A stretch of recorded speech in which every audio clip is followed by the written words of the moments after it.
Hi everyone, it's Kelly here. Welcome to my channel. If this is your first time, welcome back if you've been before. Lovely to have you either way. On this channel we talk books, and today I am wrapping up the books that I read in the month of June. I had a very successful reading month in June, to the point where by the end of the month I was like, I need to slow down because I only have enough 12 slots on in my reading journal for books to have read. In my little graph. So I need to slow down so I don't read more than 12. We'll see. So we got to 11. And I just chilled for the end of the month. Picked up some slightly bigger books to kind of slow myself down a little bit. Anyway, that has been my reading month. It's been really good. But I'm going to start off this video by talking about a DNF, and that is, unfortunately, this book, First Name, Second Name by Steve MinOn. This is a book that is longlisted for the Miles Franklin Award. I gave it a red hot go, but I didn't. The writing style was bothering me. How many pages did I get in? 32 pages. You know, I was just getting bothered by it. It kept being pulled out of the story because of the writing style. So unfortunately, I am going to be DNFing this one and returning it to the library. So that's unfortunate. And hopefully will be the only book from the Miles Franklin long list that I need to do that with. Alright, let's get on to the books that I did complete in the month. So the first one is The Correspondent by Virginia Evans. This is a story that is told in letters and emails. I'm just going to bring my notes over here. We are following a character called Sybil, who is an older woman, and she's big on letter writing. She's been a letter writer her whole life, and we sort of get it's sort of like a slow reveal situation where we find out more and more about this woman through her letters. So they've seen it through. It's all letters and emails. Like there's no, kind of extra narrative put in there. So we have letters that she has written as well as letters that she has received from others. So yeah, this was a really great book. I guess the only thing that was a bit difficult about it was sometimes I needed to flick forward, like if it was a longer letter, to see who was writing the letter, because it wasn't always clear from the outset. I did actually think that the quote unquote gimmick of the letters was well executed though, and it was I think a great way to tell this particular story, because I have read books that are based around letters that have been somewhat unsuccessful, but this one was quite successful, I think. Yeah, so the voices weren't initially always clear in the letters, but other than that, it was a great way to tell this particular story and to sort of slowly reveal. I guess it's kind of like a bit of an unreliable narrator situation too, because you're getting everything from the character's perspective, so it's not, and it's only through these other letters that are coming back to her that you sort of start to see what other people think of her and their relationships and so on. But yeah, there's good character growth as well. It was good to witness that, and I was left with a positive feeling at the end. It was very enjoyable, very compelling. I gave it 4 stars. It was a great read, and I'm glad that I read it.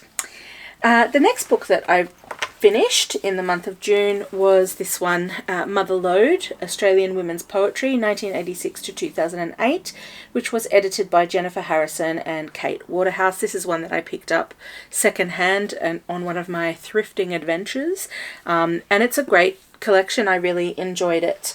Yeah, a good anthology of poems organised around themes common in the lives and work of women, is what I've written in my notes.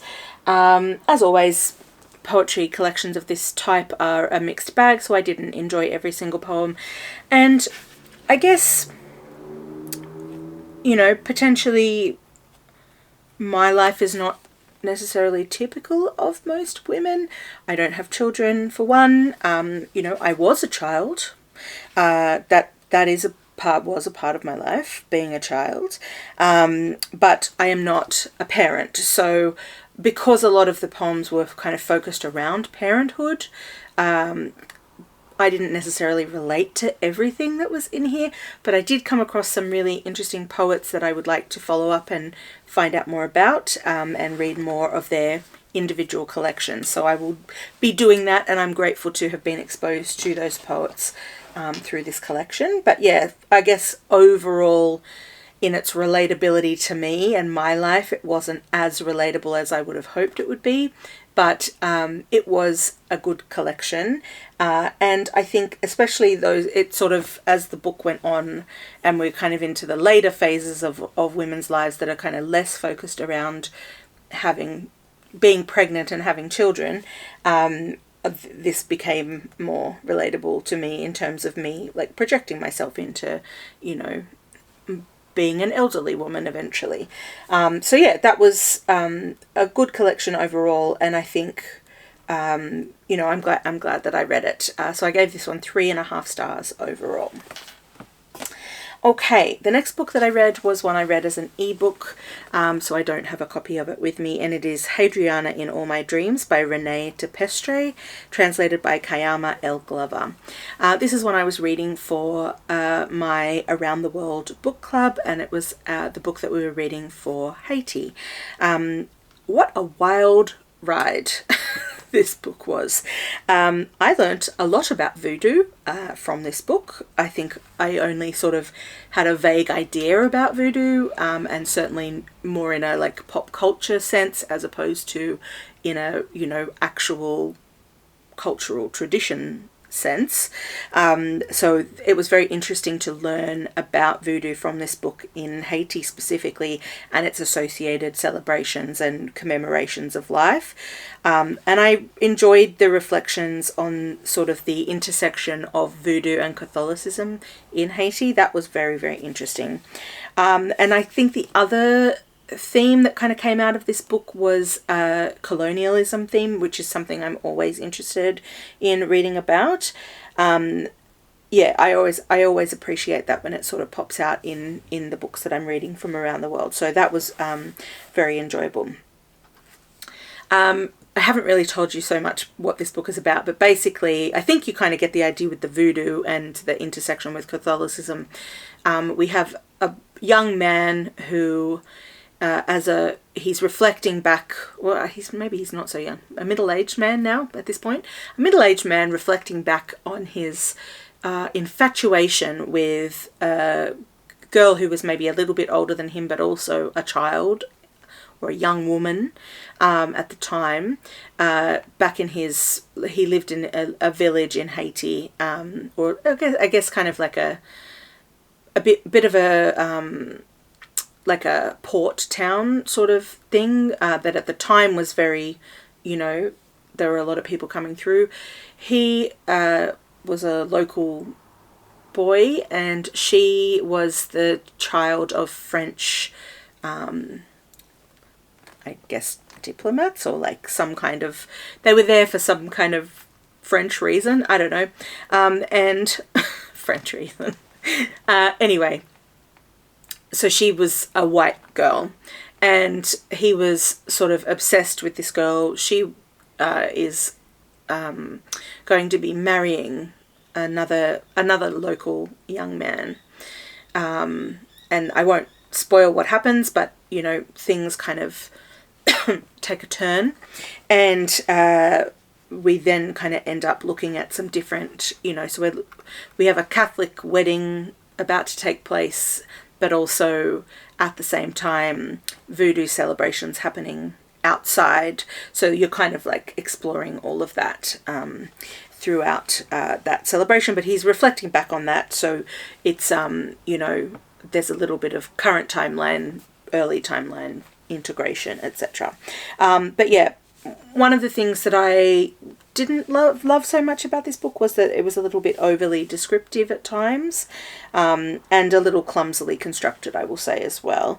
Also, because he's a professor in his adult life, and there's a passage in there that's talking about him having some sleazy thoughts about some of his female students. Yeah, it was a bit gross. Not a bit gross, it was just gross. So I would have preferred if that bit wasn't in there, to be honest. But other than that, it was an interesting read. I gave it 3.5 stars. Okay, the next book that I finished was the second installment of Witch Hat Atelier, which is a graphic novel, manga, that I have started reading, was it last year? It may have been this year, but I think it might have been last year. So I enjoyed the first one very much, so I picked up the second one, and I also have the third one, and they've been sitting there for some time, and I hadn't picked them up. So I, with some prompting from Elizabeth, thank you very much, Elizabeth, I picked this one up, and I also really enjoyed it. I think probably not quite as much as I enjoyed the first installment, but I definitely want to keep reading this. It's very cozy sort of manga. We've got some young witches who are learning to be good, skilled witches at an atelier. They have a really cool teacher, and we meet another adult character, because they're children. We meet another adult character in this book as well, but I won't say too much about the plot because it's spoilers for what happens in the first one. But yeah, so it was an exciting installment of the franchise, I would say. But yeah, very enjoyable. So I gave this one 4 stars, and it was a fun read. Okay. The next one that I picked up was probably the one that was the most disappointing read, other than obviously the DNF, but the most disappointing read that I finished in the month of June, and that was Good Grief by Brianna, which is a poetry collection from her. So Brianna, I don't know that much about her, but I believe that, you know, I've heard her being described as an Instagram poet, so she's somebody who became known on social media as a poet before publishing this book, and this contains, she sort of describes them as kind of like, she does these poems and then she's like, I don't even want to reread them, basically. Like, it's kind of a therapeutic process for her, and yet she's kind of published them, so I don't know. Anyway, it was just okay for me, unfortunately. And I think the thing, you know, about the poems that I would have seen from this book that prompted me to buy it in the first place, where I would have seen them on social media, I guess those ones are going to be the best ones that are in the collection. And there wasn't much more substantially that I enjoyed about this than the ones that I already kind of come across on social media, which was disappointing to me. I'm gonna get out of the mire. I didn't enjoy this as much as I had hoped to. I gave it 3 stars. It wasn't terrible, but it just wasn't quite what I was hoping it to be. So it was a little bit disappointing. Okay. The next one that I finished was also a poetry collection, and that is Migrant Psalms by Darrel, Alejandro, Holnes. This is a very tiny collection. It's so thin. But it has a lot to say. I am new to this poet, but I definitely would be interested in reading more from him. And yeah, I think because it is so tiny, I got to the end and I was like, I kind of want more. I don't feel like I've gotten enough of a feeling about this poet from this very tiny collection. It's literally, let me see, 30 pages long, so it's tiny, and I definitely would like to read some more. So that's that. There's not really much more to say about it. I gave it 4 stars. It was enjoyable. I would seek out more from this poet. Okay, the next book that I finished was a really fun one, and that is Witches Abroad by Terry Pratchett. This is part of the Discworld series. I forget what number it is in the Discworld series, but it is the 3rd book in the Witches sequence, which is the sequence that I'm currently reading from Discworld, because there are multiple ways that you can explore Discworld. You can just read it chronologically in publishing order, but I am reading through, you can also read it by sub-series, which is what I'm doing. So this is my 3rd one from that sequence that I'm currently reading. Again, Elizabeth, thank you very much for your recommendation to pick this up. It was such a good time. I listened to this one on audiobook, and the audiobook is narrated primarily by Indra Varma, the British actress. But there's also Bill Nighy does the footnotes, and Peter Serafinowicz does the voice of the character Death, who pops up in quite a few of the Discworld books. Some of them are like about Death. Death just sort of comes to this one. This was super fun. We have our 3 witches, the main characters that are part of this sequence. So we have Granny Weatherwax, we have Nanny Og, and we have Margaret. And they are very endearing characters. It's always fun to have a story with them in, because they're fun characters. And Indra Varma does such a good job of doing their voices and keeping them as like a consistent sort of vibe, I guess. So yeah, that was an enjoyable aspect to listening to this as an audiobook. Lots of fairy tale references in this one, as well as voodoo. Voodoo comes up again this month for me because the witches are traveling, which they don't normally do, but they travel to this place which it gives kind of like, I guess, New Orleans type vibes, and there's a big community there in this place that are, practice traditional rituals and so on, with a voodoo kind of undercurrent to them. They go there to save the day, obviously. There was a bit of unsubtle foreshadowing throughout the book, but there were also some surprises by the end, some twists I didn't sort of see coming, but a lot of it you could see coming. But I think a lot of that just comes from the fairy tale references, to be honest, and because you know how they turn out, so, you kind of can start to see where things are heading. But it was super good fun. I gave this 4.5 stars. It was very, very enjoyable. I highly recommend reading through a sub-series of the Discworld. It's really fun. Okay, the next book that I finished was Briefly a Delicious Life. This is one by Nell Stevens, and this is one that, if you watched my video that I did, it was a while ago now, where I went through my paused books.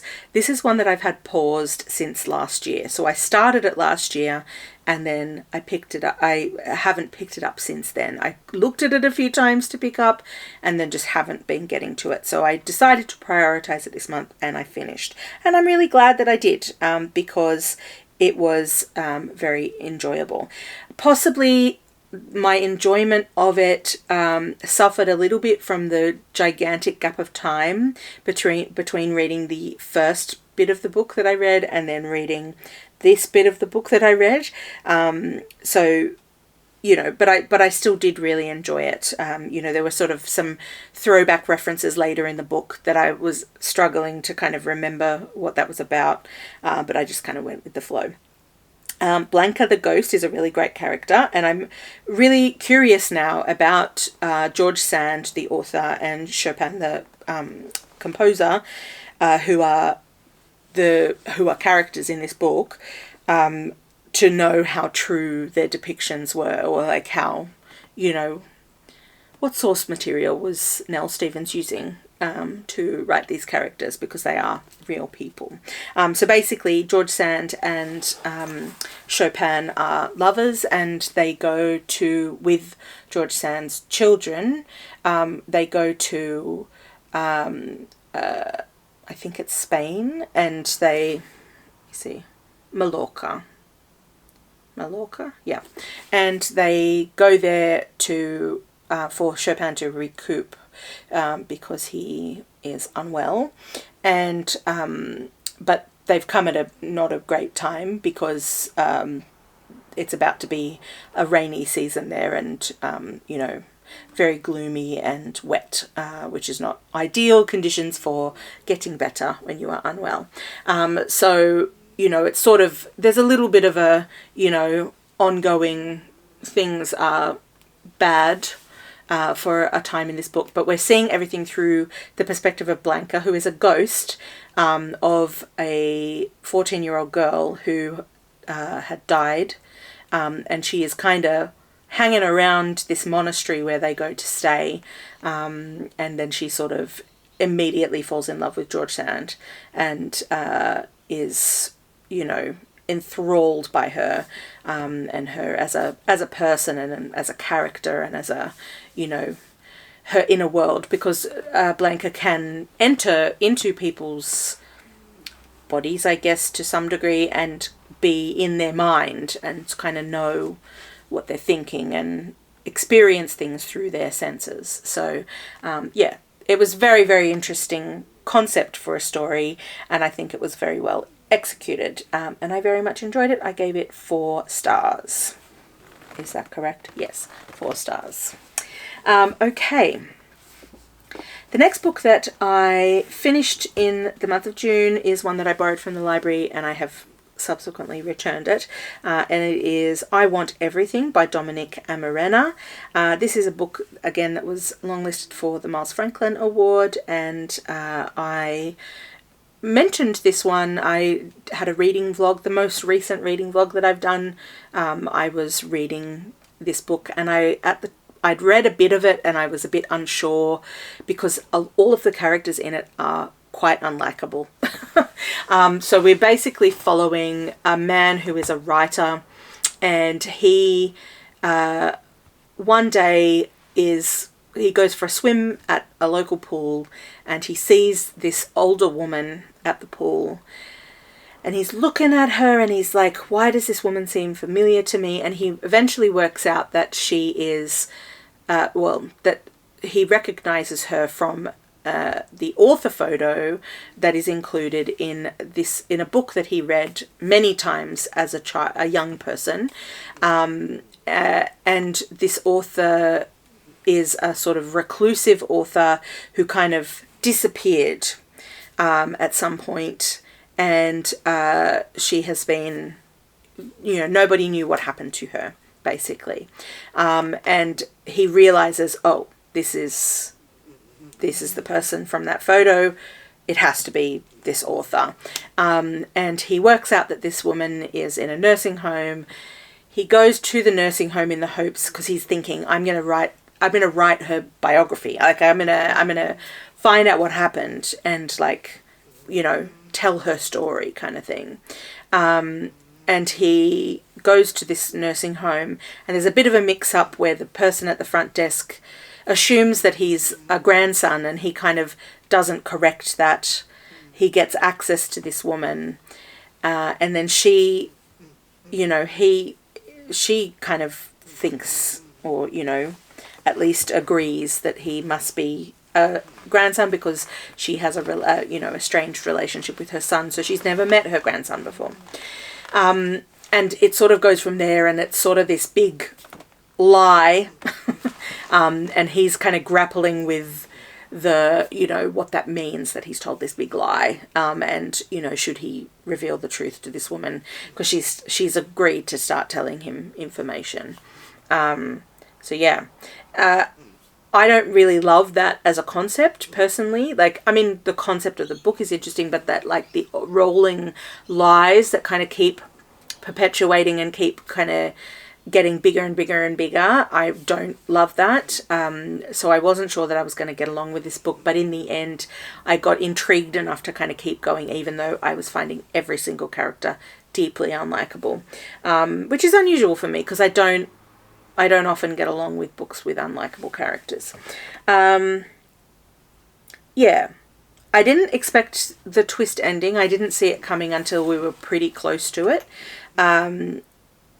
Yeah, though once the foreshadowing was clear enough, you know, I guessed correctly from there. But yeah, I ended up giving this one 3.5 stars. It wasn't my favourite read, but it was definitely compelling enough to kind of keep me hanging on. All right, the next book that I finished was a 5-star read, and that was Helm by Sarah Hall. I also listened to the audiobook of this one, and I haven't written down who the narrator was, but she did a brilliant job of narrating this one, and then I've subsequently bought a paperback copy because I do know that I would like to at some point reread this one, and I probably would like to do that in print. But basically this book is really singular. It's we are following a wind, and the wind is named Helm. It's a wind in the UK that exists within a particular environmental moment, like and it's not a wind that just sort of comes up every now and again. It's the environmental conditions create this wind, basically. And yeah, we are basically following this wind through time. So we have characters in the book from various time periods, including caveman type of characters almost. Maybe not quite caveman, but pre-civilization characters. And that is super fascinating from that perspective. But then we kind of come through to the modern day, and we have a researcher who is researching microplastics and things like that in the wind, and chemicals in the wind, in this particular wind called Helm. It's really, really interesting. I'm not sure if you can hear that. There is a truck or something idling, and it's shaking my window.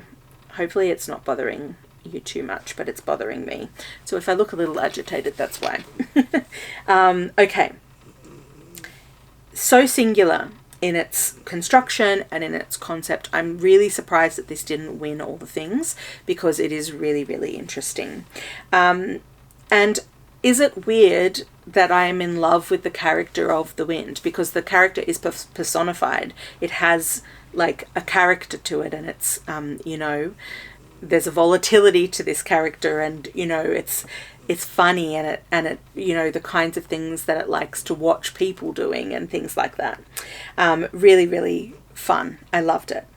And also all of the very human ways that people have interacted with this wind over time were really interesting too. Really excellent. I loved it. I thought it was a really fantastic book. So I would highly recommend Helm by Sarah Hall. 5 stars. Brilliant. Okay, the very last book that I finished in the month of June was another poetry collection. There's been quite a lot of poetry in this wrap-up, but this one is The Drop-Off by David Stavanger. I went to the South Coast Readers and Writers Festival in 2025, and that's where I came across David Stavanger. He is a poet that is based in the south coast of New South Wales, is where he lives, and he was appearing there, and he signed my book. And yeah, we had a little chat when he was doing that. And I was very excited to read this collection, because from what I had heard, because he read a few poems from it and talked about the collection in his talk, I, liked what I had heard, and, and so on. So in this collection, there are some quite thought-provoking poems and some that are quite moving as well. Basically, this collection is based around his experience of having a kid, and then the relationship breaking down between him and his child's mother, and then the experience of parenting that child in a sort of co-parenting with your ex kind of way, and trying to do that the right way, and trying to do the right thing by your child, and to exist in that ecosystem in a way that is right for everybody, and the difficulties of that, but also the joys of being a parent, and then the complications of being a parent. And there is also a poem in here that he has co-written with his child, who is now an adult, but at the time I think might have been in their teens. So that was that, to be honest, was one of my favourite poems in the book. It's called 15 Ways to Be Erased, I think is the one. Actually, there might be more than one that was co-written. Anyway, I thought that particular poem was excellent. Thank God that truck has gone. That's all I can say. It is no longer idling outside. Okay, so I did enjoy some of the poems in here. I thought as a collection it held together really well. The issue that I had with it was a me issue, which is that I didn't always find the style of the poetry easily accessible myself personally, and I sometimes was kind of struggling to connect with what was being said, and maybe that's just a, you know, different lives kind of thing, or, you know,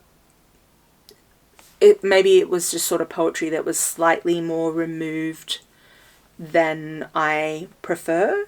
I didn't dislike it, but it was just not accessible to me necessarily. I hope that makes sense.